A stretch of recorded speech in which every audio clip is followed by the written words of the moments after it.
Hello, students. In the present video session, let us see the important poet critic of Victorian period, that is Mathew Arnold. Mathew Arnold is the great poet, the great critic of the age. Being a student of literature at any stage, at any level, one should come across his works. Without his reference or his study, the studying literature is incomplete. Such a uh, the great the writer of the age, and he was influenced, and he could influence many in the world even today. Such a remarkable writer, Matthew Arnold. You might have read some of his poems so far. In the Victorian period, Arnold stands as a classical writer. Arnold is such an idealist and a great the philosopher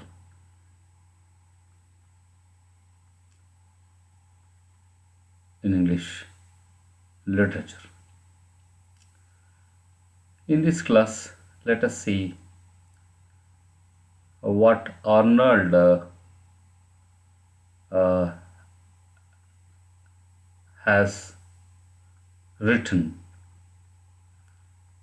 in his essay, The Study of Poetry. You are going to study his piece of essay, The Study of Poetry. Arnold, he was an excellent poet and an excellent critic. Very few in the literature can be both. Some we see the great poets, the classical poets, classical playwrights, classical novelists, we see that. But very few are not like and Eliot,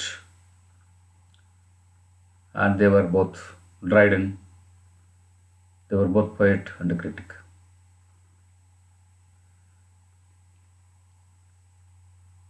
Let us see how Arnold, being a writer of the age, could act as a poet and a critic, and what he uh, tried to say, what he tried to give to the readers of all times. In the study of poetry, we mainly see why we study poetry, what is the use of poetry, and what are the functions of poetry.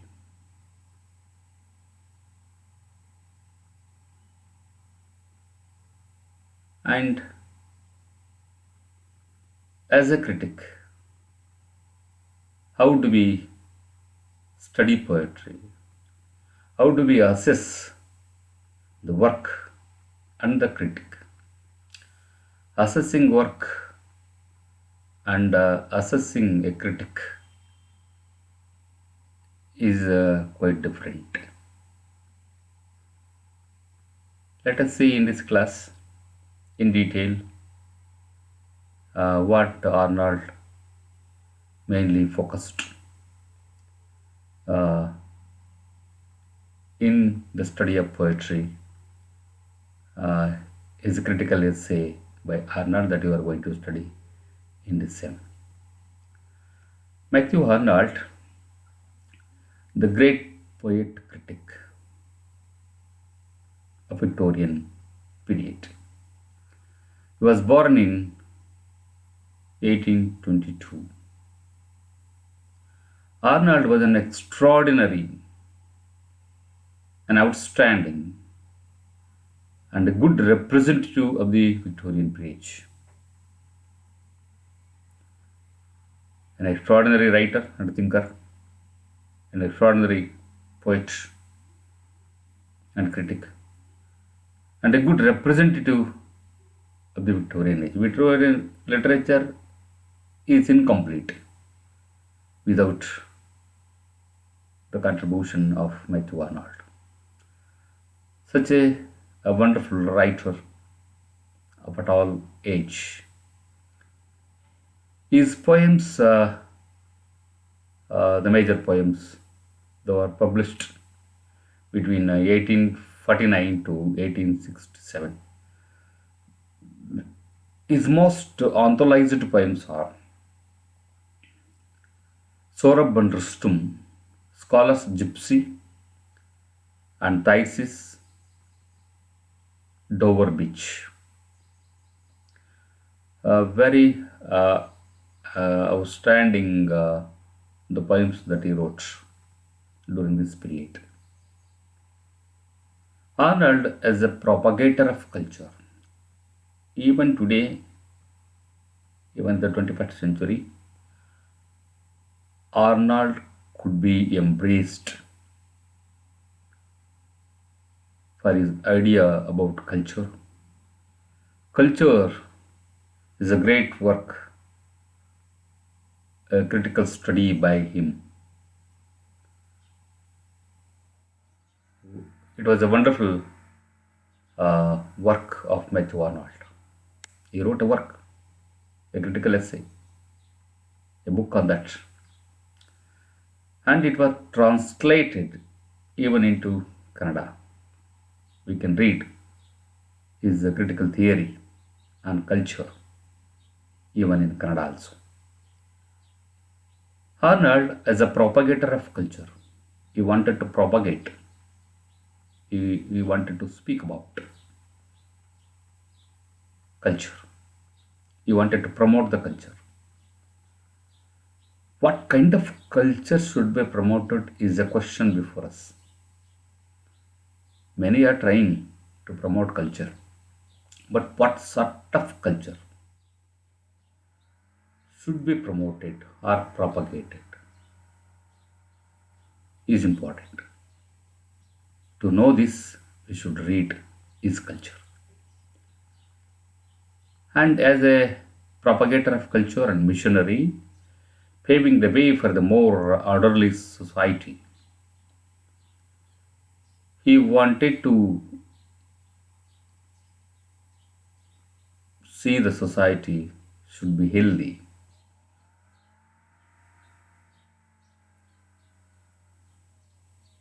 To be good in the society, you should have very good cultural background and its sense. Is Culture and Anarchy, the most popular essay of Mathew Arnold. Wonderful insight and great philosophy of life is presented well in the work is Culture and Anarchy. And friendships, correlate, reveal the tone of high intellectual sowing, the seeds for a new social culture.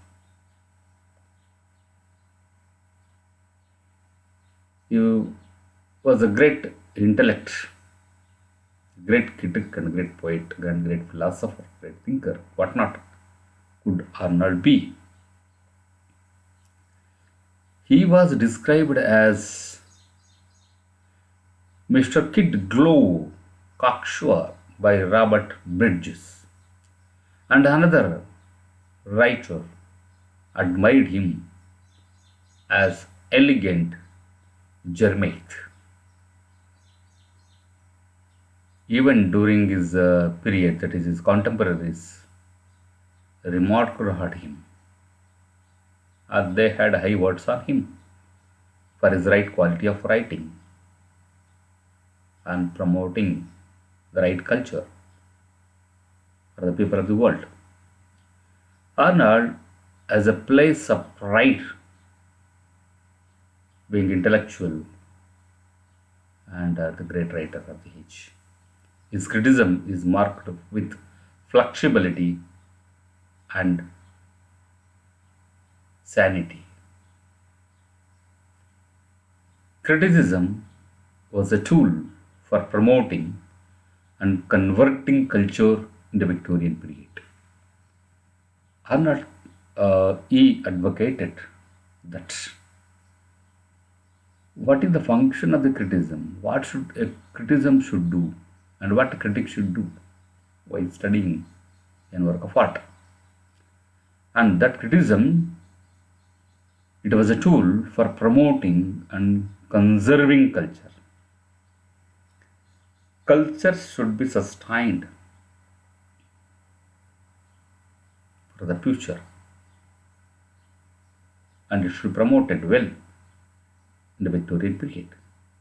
He saw that as a critic, he had to popularize and propagate noble ideas. Through his works, he wanted to propagate, he wanted to promote and popularize not simple ideas, noble thoughts and noble ideas should be propagated to the people of the world at all times. However, his uniqueness in his critical works like Culture and Preface to Poems. Even in the present essay also, we see what preface he could have written on the poets from Chaucer to uh, Burns. Long history of the poets in the form of criticism, in the form of assessment of the quality of the writers, the stuffness of the writings. It is what well done by Mathew Arnold.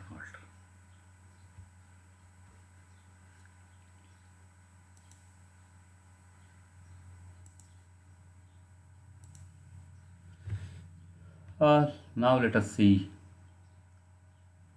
the study of poetry.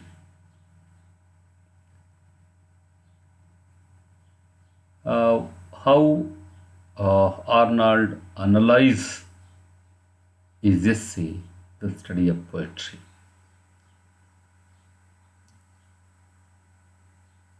That is what we see now. The study of poetry is the central critical text of post-Victorian era.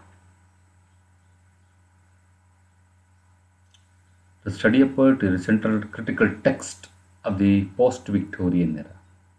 Even after Victorian era, his study of poetry was well read and well remarked, well criticized and well promoted for the next period and even today also.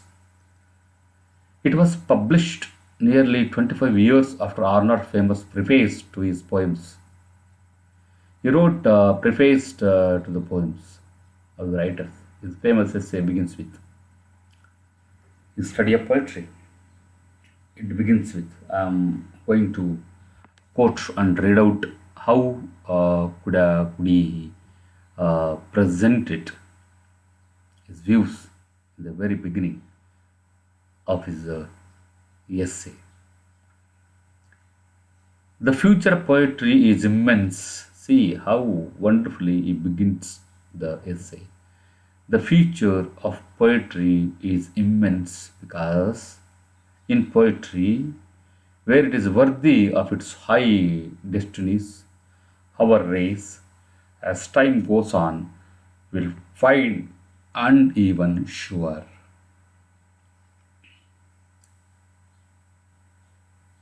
According to Mathew Arnold,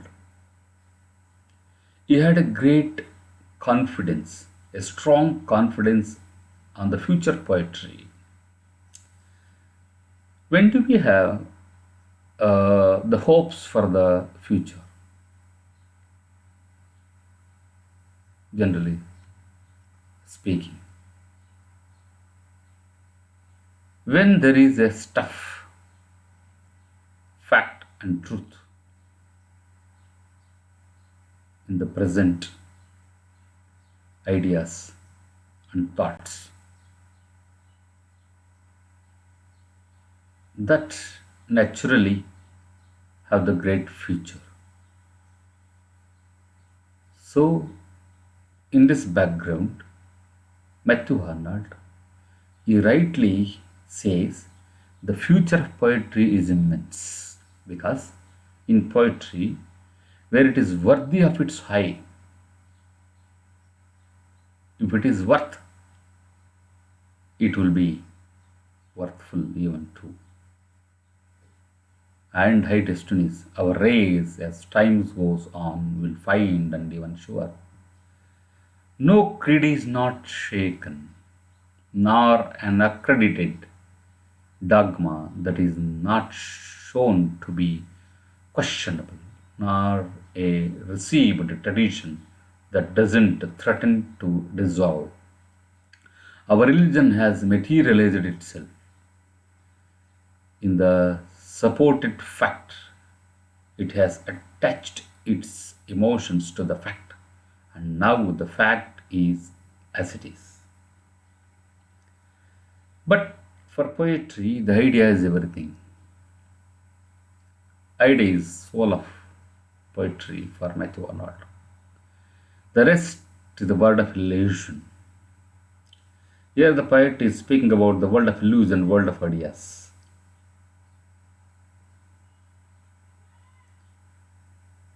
When we look back to the great the scholars of Greeks, that is Plato and Aristotle, one is an idealist and other is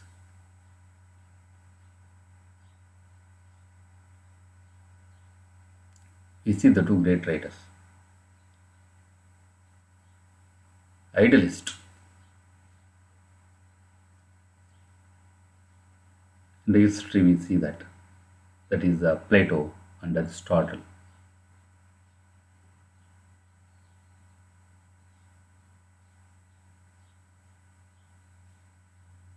And one is a realist, we say that.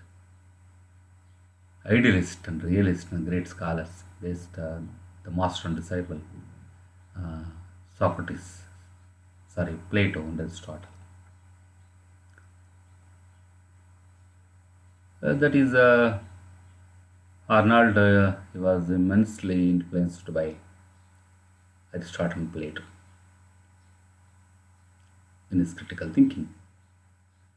But for poetry, idea is everything, the rest is the world of illusion, of divine illusion. Poetry attaches its emotion to the idea. The idea is fact. The poet tries to focus on the fact which is based on idea. Idea is the soul of poetry according to Mathew Arnold.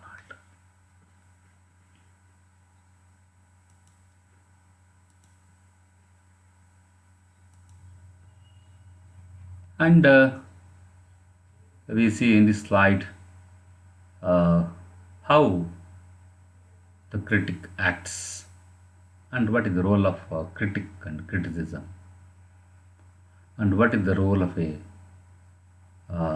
writer on writings.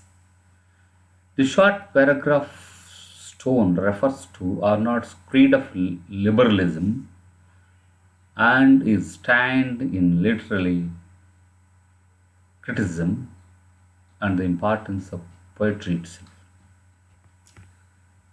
The short paragraph stone refers to Arnold's creed of liberalism and is stand in literary criticism and the importance of poetry itself. Here, he mainly focused on liberalism and literary criticism and poetry. How these three are interrelated. The strongest part of our religion is its unconscious poetry. Arnold is telling that poetry is everything for all the writers. It is a source of all the writings, he is telling. Even in the religion, we see the spirit of poetry. Unconsciously, religion is itself having the touch of poetry. Many critics have called this essay Arnold's manifesto for his poetry and all that he did as a writer and a critic.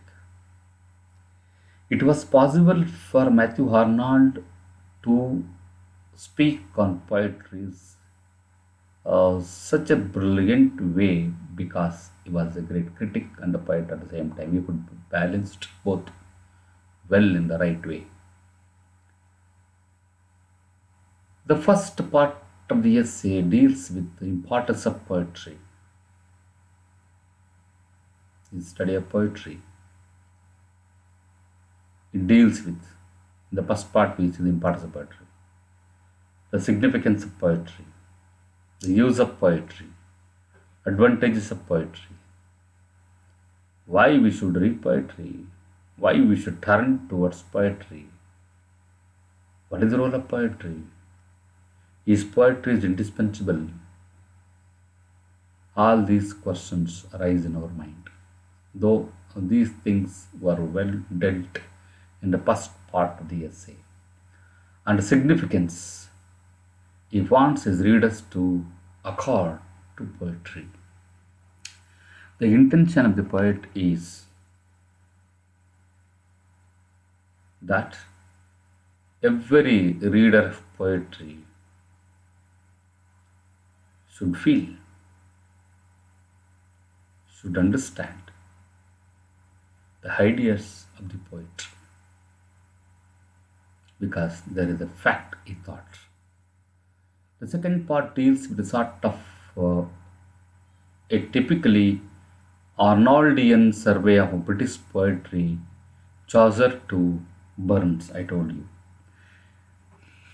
There was a great survey made by Mathew Arnold on the poets and their poetry from Chaucer, Geoffrey Chaucer to Robert Burns till the Romantic moment.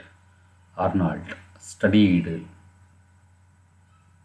all writers. It was a great survey, wonderfully made. It was a great journey, a critical journey made by Mathew Arnold. Hence, the whole essay study of poetry, it could be studied in the two level. One is importance and things of poetry, and other is the poetic survey, British poetry survey from Chaucer to the Burns.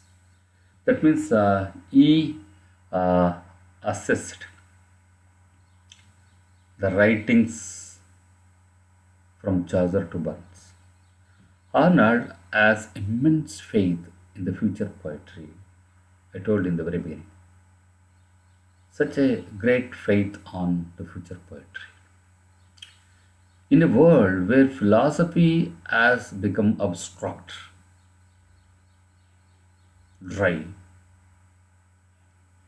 and religion too materialistic, humankind is only hope is according to Mathew Arnold in poetry.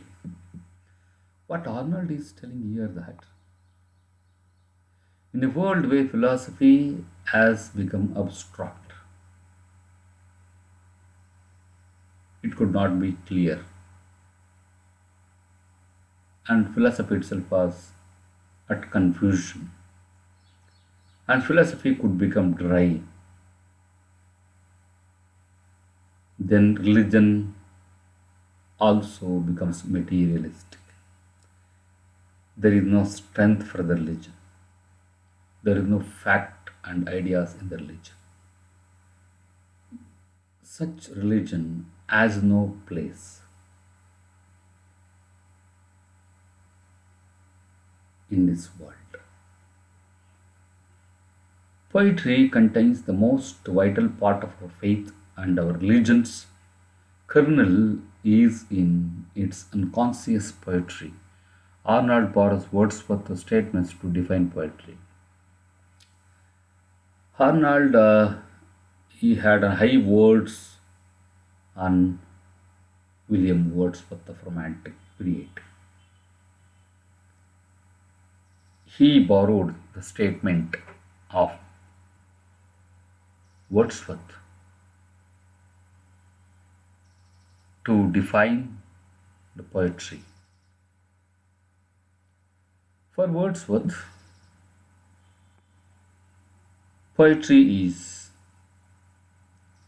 the impassioned expression in the countenance of all signs. See, the impassioned expression in the countenance of all signs. And Arnold approvingly recalls Wordsworth, who calls poetry the breath and the finer spirit of all the knowledge. It was a strong spirit of Wordsworth that poetry is the breath and a finer spirit of all human knowledge in this world. That means it is going to inspire for the existence of all kinds of knowledge in this world. To do anything, man needs a kind of inspiration. Such inspiration, according to Arnold and to Wordsworth, that we can get from poetry.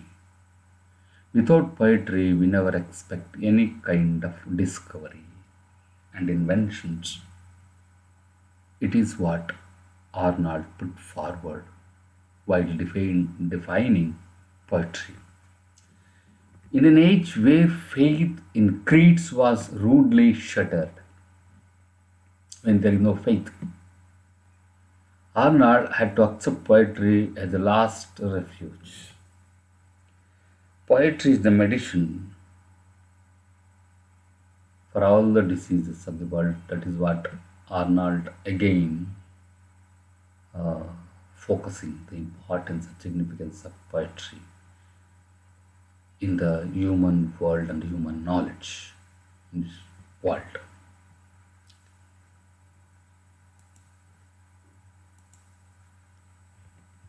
Let us see what Arnold himself say about poetry and how he could define poetry. Wordsworth defined in a different way. Let us see uh, the definition of Mathew Arnold on poetry. The next significant idea is in this essay is the definition of poetry, that is, Poetry is the criticism of life. He himself defines literature. With regard to literature, Arnold defines as literature is a mirror of life. It was a wonderful and simple definition of Mathew Arnold on literature. On poetry, he tells that and is defining that criticism of life. Poetry is the criticism of life, as Mathew Arnold says. And the criticism of life will be powerful in proportion as the poetry conveying it is excellent rather than inferior, sound rather than unsound, or off sound, true than untrue or off true. Arnold wants his readers not to be victimized by personal estimates or historical estimates to arrive at critical conclusions. He is warning and advising his readers regarding estimates of poetry, estimates of work of art.